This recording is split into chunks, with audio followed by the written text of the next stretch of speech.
এই জন্য আমার বাজানদেরকে বলবো, পর্দা আলে মা বোনরা যারা শুনতেছে, দুনিয়া বা আখিরাত সম্পর্কে চিন্তা করে, ইমানকে মজবুত করে, নির্ভেজাল করে, এরপর অল্প নেক আমল করবে, বেহেশতে যাওয়ার জন্য যথেষ্ট। জোরে বলেন কথা ঠিক না বেঠিক? এরপরে নেক আমল করা লাগবে। নেক আমল কোনটা? সাহাবায়ে কেরামদের আমল। বলেন, মুখ খুলে বলেন। নবীদের আমল, সিদ্দিকদের আমল, শুহাদায়ে কেরামদের আমল। আমল মানে কাজ। আমল মানে কি? এখন কোনটা নবীদের আমল, কোনটা সাহাবায়ে কেরামদের আমল, কোনটা নেককার পরহেজগারদের আমল, এইটা জানা লাগবে না? অনেকে তো জানেন না। এইটা জানার জন্য হক্কানি উলামায়ে কেরামদের সংস্পর্শে যাওয়া লাগবে। আসতে পারে কথা ঠিক না ঠিক? আপনি চাইবেন না, শিখবেনও না, তাই কোনটা নেক আমল আপনি করবেন কিভাবে? কথা কয় না? আরে সরমনের এক মুজাহিদ মনে পড়তে আছে, নোয়াখালী জায়গাটা ফেনি না, সরমনের মুজাহিদ আমার কাছে এসে বল, হুজুর কি জানি মানে সুদী ব্যাংক থেকে সুদ নেবে, সুদ। আমি প্রস্তাব শুনিয়া আমি চাইয়ে রয়েছি। আমি শুনে, আপনি সরমনের মুজাহিদ, এই সরমনে যাওয়ার পরে এইটা শিখছেন? সুদের 70টার মতো গুণা, তার ভিতরে ছোট গুণা হইল নাউজুবিল্লাহ, ঘৃণা জমাবার জন্য মায়ের সঙ্গে অপকর্মের চেয়েও নিকৃষ্ট গুণা হলো এই সুদের ছোট্ট গুণা। তাই তোমার কত টাকা লাগবে দেশে তুমি সুদের ভিতরে লিপ্ত হবা? কি ও কোনটা ন্যায় কোনটা গুণা এইটা বুঝে নাই। কথা বলছেন? এই জন্য আমার আব্বা জান রহমাতুল্লাহ আলাইহি বলতেন, দাদা জানের কথা, চরমনের কোন মুজাহিদ মূর্খ থাকতে পারবে না। আরে যারা বিশ্বাস করে তারা এইভাবে আলেম হয়েছে। আমাদের চরমনাইতে আমাদের সার ছিল, আমাকে ভরাইছে বিএসসি স্যার, বিএসসি। কথা বুঝলেন? আল্লাহ দিনের বুঝ কেমনে দেশে শোনেন। ওই সময় বিএসসিতে ফার্স্ট ক্লাস পাওয়া বাংলাদেশে বিরল ঘটনা। ওই সময় বিএসসিতে ফার্স্ট ক্লাস পানি এই সবচেয়ে বড় অফিসার সঙ্গে সঙ্গে। কথা বুঝলেন? কিন্তু সে দেখতে আছে যে বর্তমানে যে অফিসের যে কায়দা কানুন, এখানে আমার সঠিকভাবে চলার কোন কায়দা নাই। সে করলো কি, চরমনাইতে যাইয়া সাধারণ একজন মাস্টার হয়েছে, বিএসসি ফার্স্ট ক্লাস, আমারও শিক্ষক, অঙ্ক পড়াইতো, বুঝলেন? কিন্তু চরমনাইতে তার নাম সবাই চেনত বিএসসি মুফতি। কথা কয় না? কি চিন্ত? বিএসসি মুফতি বোঝেন নাই? অর্থাৎ যত জটিল জটিল বিভিন্ন মাসালা তার কাছে জিজ্ঞাসা করার সঙ্গে সঙ্গে সঙ্গে সঙ্গে উত্তর। কি বুঝে? কোনটা দিন, কোনটা নেক আমল, কোনটা বদ আমল, এইটা জানা লাগবে না? এই জন্য পড়াশোনা লাগবে, হক্কানি আলেমদের কাছে যাওয়া লাগবে। এখনো অনেক মুজাহিদ আছে এখনো সূরা ঠিক মতো সহিভাবে তেলাওয়াত করতে পারে না, আছে না নাই? এখনো দেখবেন অনেক চরমনাই আসা যাওয়া করে বিভিন্ন কায়দায়, এখনো সম্পদের জন্য মনে হয় ঘুম হয় না, পাগল হয়ে যায়। কি হারাম আর কি হারাম, কি ঘুষ আর কি বিভিন্ন কায়দায় আমাদেরকে বোঝায়, বুঝে আমি কি করবো, দেওয়া তো লাগে। আর এবারে কোন সময় দেওয়া লাগে? তোমার যেটা হক, আর তুমি ঘুষ দিয়ে তারপর তোমার পক্ষে আনার জন্য ঘুষ দেবা। বলে এই সম্পদ কার জন্য রাখা যা, কি করবা? এই জন্য বাজানদেরকে বলছি, এই ইমান কি করা লাগবে? মুখ খুলে বলেন, মজবুত করা লাগবে। 2 নম্বর কি বলেন? নেক আমল। বলেন কি? নেক আমল। নেক আমল কোনটা সেটাও কিন্তু বললাম। সাহাবায়ে কেরামদের আমল, নবীদের আমল, সিদ্দিকদের আমল, শুহাদায়ে কেরামদের আমল, নেককার পরহেজগার আল্লাহ ওয়ালাদের আমল, এইটা হলো নেক আমল। এই কবরের যাত্রীরা ঈমানকে মজবুত করার জন্য, নেক আমলের ভিতরে আগ্রহ জমার জন্য গুনার থেকে ফেরার জন্য। এর জন্য আল্লাহর কুতুবেরা, আল্লাহর ওলিরা, হক্কানি উলামায়ে কেরাম কোরআন এবং হাদিসের ভিতর থেকে তোমাদের আমাদের জন্য ঔষধের ব্যবস্থা রেখে গেছে। জোরে বলেন কথা ঠিক কিনা? এই যে তরিকা শোনেন, চরমুনার তরিকার নাম হলো সিস্তিয়া সাবরিয়া তরিকা। এই তরিকার 5টা ঔষধ আল্লাহর কুতুবরা আপনার আমার জন্য রেখে গেছিল বাজার। এই ঔষধ পালন কইরা দেখো, দিনার দিন দেখবা তোমার ঈমান মজবুত হইতে থাকবে, আল্লাহর ফজলে নেক আমলের ভিতরে মজা লাগতে থাকবে। কত চরমুনার মুজাহিদ যখন নামাজের সময় হইয়া যায় পাগল হইয়া যায়, কিভাবে নামাজ পড়বে, অস্থির হইয়া যায়। কারণ সাহাব আল্লাহর আল্লাহু আকবার আয়েশা সিদ্দিকা রাদিয়াল্লাহু তাআলা আনহা বলেন যে নামাজের যখন সময় হইতো আল্লাহ রাসূল সাল্লাল্লাহু আলাইহি ওয়াসাল্লাম এমন ভাবে পরেশান হয়ে যাইত যে আল্লাহর রাসূল আমাকে এত মোহাব্বত করে, মনে হয় যেন আল্লাহ রাসূল আমাকে চেনে না, এমন ভাবে পরেশান হয়ে যাইত। কারণ আমলের ভিতরে মজা লেগে যায়। এই জন্য আমার বাজানদেরকে বলবো, দেখবা আল্লাহর ফজল ও করমে যারা এই ঔষধ ঠিক মতো পালন করে তাদের চোখের দিকে তাকাইয়া দেখো বাজান, তারা গুনার কথা মনে পড়লে মুখ থেকে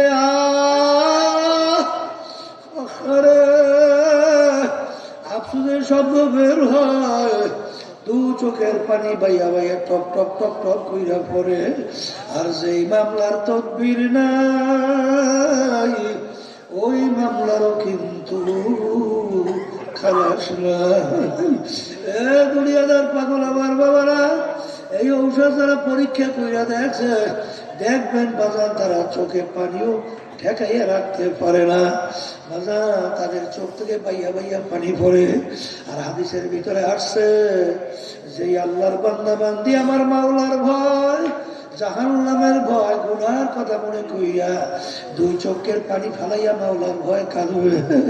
আল্লাহ আল্লাহ। হাদিসের ভিতরে আসছে 7 প্রকার লোককে আমার মালিক ডাইকে তারা আরো সে ছায়া দান করবেন। এর ভিতরে 1 প্রকার যারা গোপনে নির্জনে মাওলার জিকির করতে করতে হাফাজাত আইনাহু, তাদের 2 চোখের থেকে পানি ছাইরা মাওলার দরবারে কাঁদবে।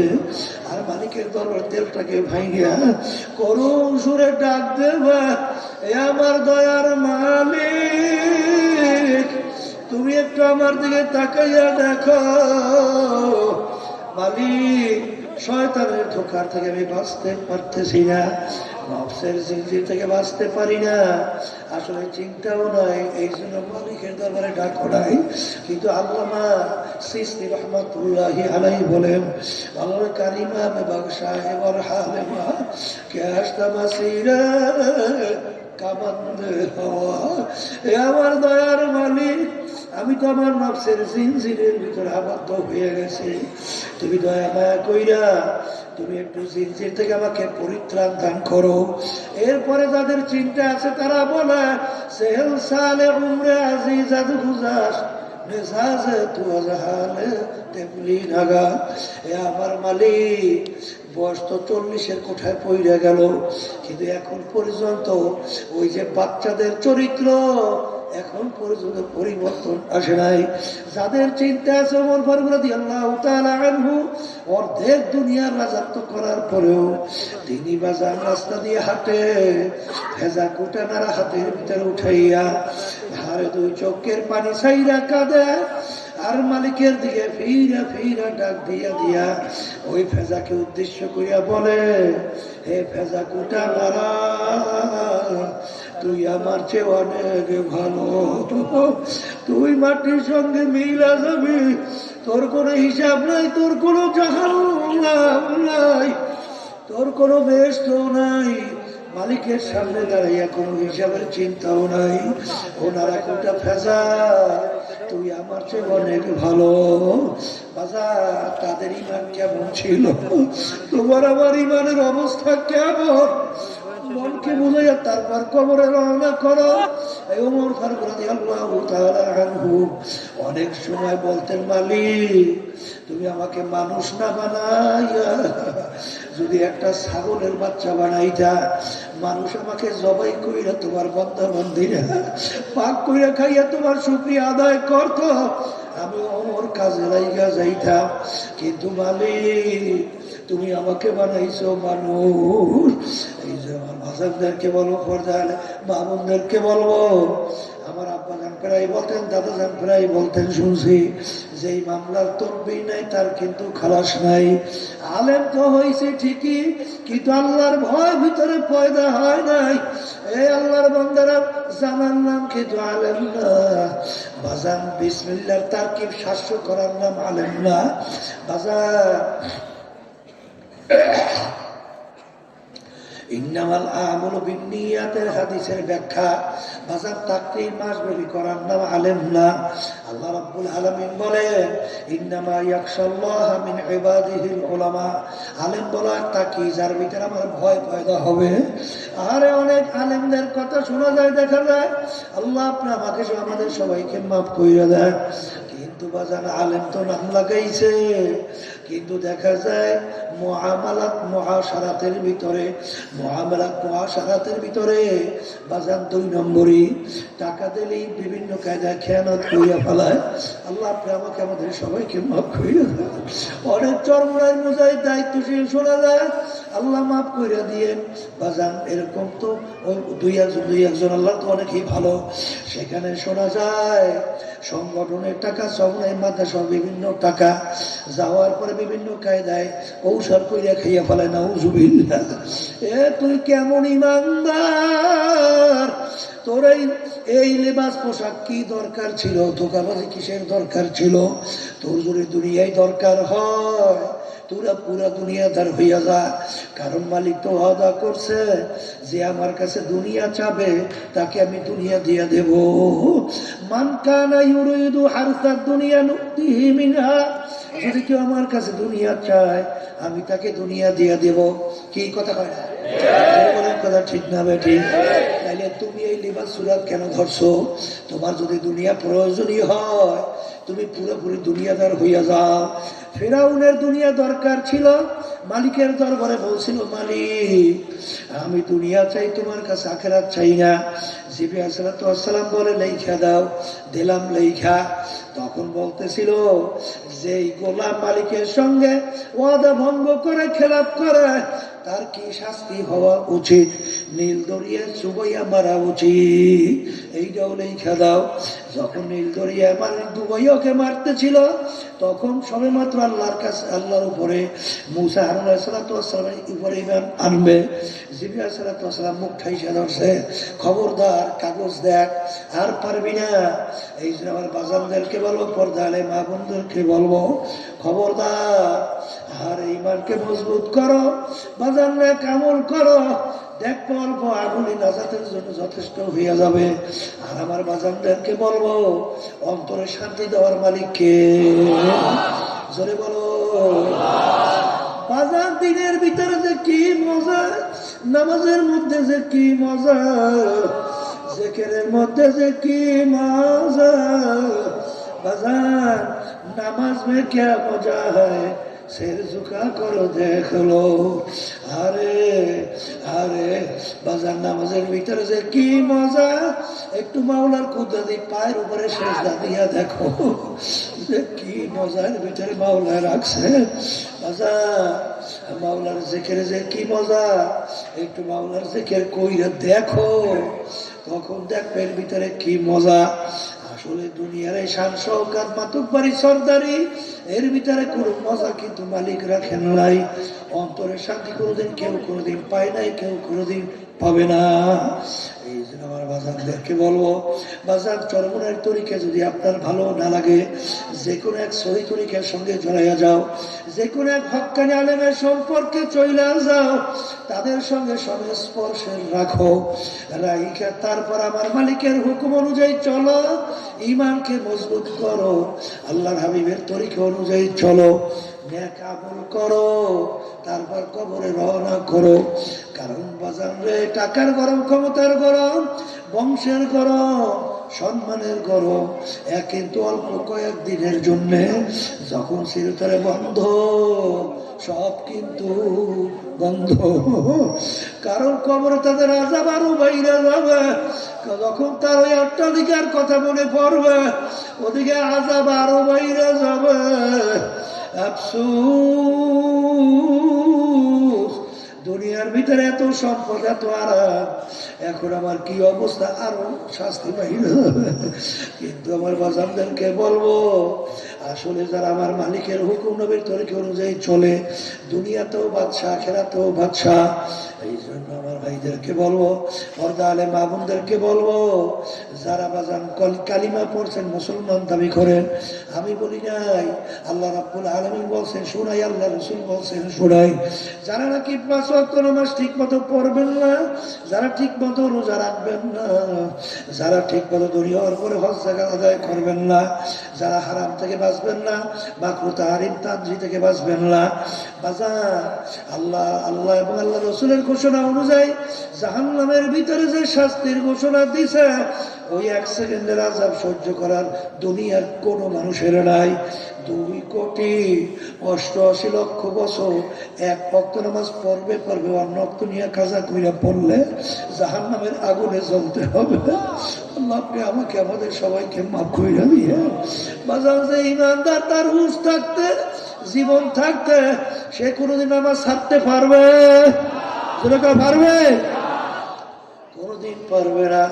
একটা রোজা যদি কেউ ছাইরা দেয়, কমপক্ষে 70,000 বছর জাহান্নামের আগুনে জ্বলা লাগবে। যে ইমানদার আল্লাহকে বিশ্বাস করে, সে কোনদিন রোজা ছাড়তে পারবে? হারাম মালের দ্বারাই রক্ত এবং গোশত তৈরি হবে। আল্লাহ রাসূল সাল্লাল্লাহু আলাইহি ওয়াসাল্লাম বলেন, তার জায়গা জাহান্নাম ছাড়া হবে না। আল্লাহ আপনি আমাকে, আমাদের সবাইকে মাফ কইরা দিয়েন। একটা মিথ্যা কথা যদি কেউ ইচ্ছা কইরা বলো, কমপক্ষে একটা কবিরা গুনাহ আমল নামায় জমা হবে। একটা কবিরা গুনার জন্য কমপক্ষে 7,000 বছর জাহান্নামের আগুনে জ্বলা লাগবে। এই কথা কাদের কাছে? যারা ঈমান আছে, বিশ্বাস করে। যারা বলার কথা ঠিক না? ঠিক। যারা কাফেরের দল, নাস্তিকের দল, বেঈমানের দল, ওদের কাছে আমাদের কোনো কথাও নাই, ওদের কোনো চিন্তাও নাই, চেষ্টাও নাই। এই জন্য আমার বাজানদেরকে বলো, যারা বিশ্বাস করছে তাদের মাইনে কবরে যাওয়া লাগবে। আর এই মানার জন্য বাজান অনেকে চেষ্টা করে, পারে না।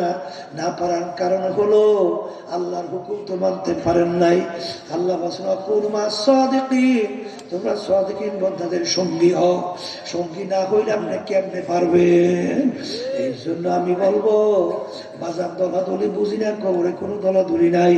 আর এই আল্লাহর কুতুবদের দেওয়া ঔষধ চাইলেন না, পরীক্ষামূলক কইরা দেখো আল্লাহর ফজলে কি বরকত, কি রহমত, কি মজা আমার মালিক এর ভিতরে রাখছেন। আল্লাহ আমাকে, আমাদের সবাইকে পালন করার তৌফিক দান করুন। আল্লাহুম্মা আমিন। এ ঘরের মেয়ে লোকের হাত উঠা, ওনার কথা মনে করো, 2 চোখের পানি ফেলাও, আল্লাহর দরবারে কান্দ আর মাপ চাও। যদি কান্না না আসে, মনকে বুঝাও রে মন। একদিন এই ঘরের দরজা দিয়ে নতুন বউ হয়ে উঠছিল রে মন। কত মেয়ে লোকে শরবত খাওয়াইল, কত মেয়ে লোকে বাতাস করলো। আবার এমন একটা দিন আসবে, এই ঘরের দরজা দিয়ে আমার লাশ হইয়া বের হব।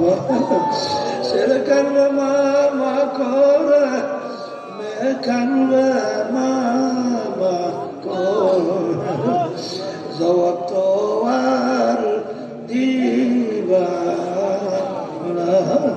আল্লাহ আপনাদের মাঠের দিকে চাইয়া দেখেন, আল্লাহ আপনার বান্দারা কিভাবে কান্দে। মালিক আমাদের ছেলে মরে নাই, মেয়েও মরে নাই, পুরা করে বসি রে। করে দেন।